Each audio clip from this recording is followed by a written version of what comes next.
We are all excited here at Mark Rogers TV because it's Wednesday night, and that means we get to talk Alabama football with Stephen M. Smith of Touchdown Alabama. Stephen, how you doing tonight? Doing good, man. It's Wednesday night. You can't beat Wednesday with Mark Rogers TV. I mean, you can't beat it with the stick. Hey, if you say that, I'm going to take your word for it and take it to the house. That's good enough for me coming directly from you.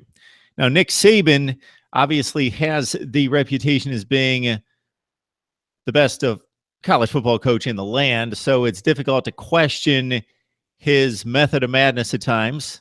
Maybe he's getting a little bit too deep in the spring season and he is getting a little bit bored, but he's definitely looking for some players to stretch a little bit, break out of their mold, maybe see what they can do at another position, and that seems to be the theme for over the last couple of days. Nick Saban, definitely the one to keep the entertainment going for the media. I mean, you think you got him figured out where a position is concerned, and you walk out there one practice, and boom, he's got somebody practicing in a spot where you wouldn't normally think would be there.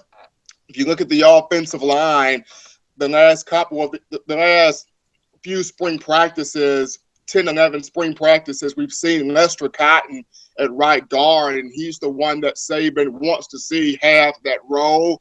But on Monday, you had Chris Owens at that right guard spot. Not set in stone, but once again, Saban loving to mix and match with his guys, especially on the offensive line, and trying to get the best five on the field. So thus far in spring ball, it's been Lester Cotton at that spot. He was back there today, but on Monday, Chris Owens was at right guard. Once again, nothing to get bent out of shape about. On defense at the linebacker position, Dylan Moses, the five-star from Baton Rouge, Louisiana, in the 2017 class, he was signed as one of the top inside linebackers, but was working outside today with position coach Tosh Lapoy, working on some pass rush things. Once again, Saban loves diversity. He's going to see, can you pass rush from the inside? Can you rush from the outside? Can we use you in a package or two? So he's trying to develop the full player in Dylan Moses early on. We saw this happen earlier this spring with Ben Davis, who was the #1 inside linebacker recruit in last year's signing class.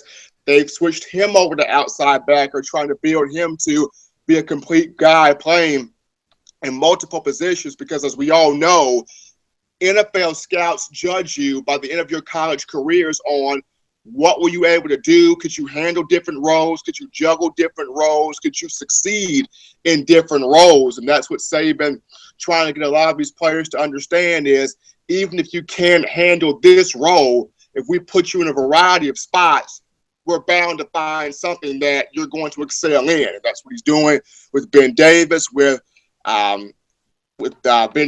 Dylan Moses, also with Chris Owens, even with the likes of Trevon Diggs, who played both ways in high school at the Avalon School in Maryland, played wide receiver and cornerback, played wide receiver and cornerback last year as a freshman at the University of Alabama. And this spring, Diggs has been seen doing both, but more so been seen at that cornerback position. He actually played at left corner, according to Saban, in the Tide's first scrimmage on last week. So a lot of mixing and matching going on. Even Minkah Fitzpatrick, who's been saying that he wants to return to being a true outside corner, but Saban has had him at corner, at star, and at safety this entire spring ball. So the mad scientist, his goal, getting everybody, getting the best people on the field and putting them in spots where they can be the most productive, even if it's causing the media to rip our hair out.